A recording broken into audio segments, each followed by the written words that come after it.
Charlie Longneck. He was the bottom of Rockmont High's social hierarchy. Everyone knew him, but no one noticed him. He was always just sorta there.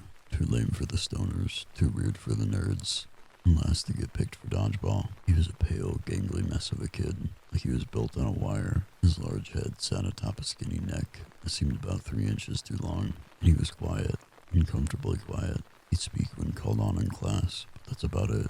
The rest of the time, he just stared with his big, watery eyes, and he was my best friend. He kinda just started following me around one day. It was weird at first, but he didn't bother me at all.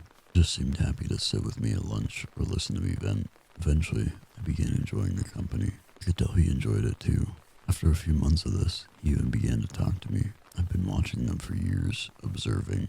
I still don't understand. Understand what? I asked, puzzled. The other kids, he asked, his voice a nasally trill. Why don't they like me? People can be assholes, Charlie. They don't like things that are different. Why not? I shrugged. Humans can be animals like that. He put his long, thin fingers together, as if in deep thought. Animals, yes.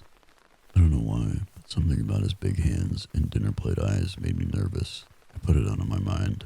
Until the following week, Charlie and I were in the cafeteria. He was showing me his science project. He called it a star map. It was a big grid, laid out with names of stars and galaxies and stuff.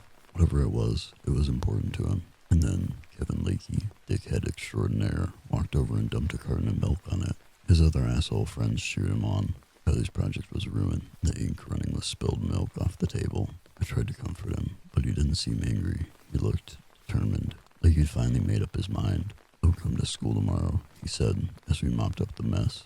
You're a good friend. I convinced myself that he was joking. Charlie was weird, but he was harmless. I told him that if I stayed home, he was staying home too. It was the only time I ever saw him smile. I told my mom I was sick that night and planned on texting Charlie in the morning. When my mom woke me up with urgent news about the school, I feared the worst. I turned on the TV, expecting blood in the hallways, bodies on the ground.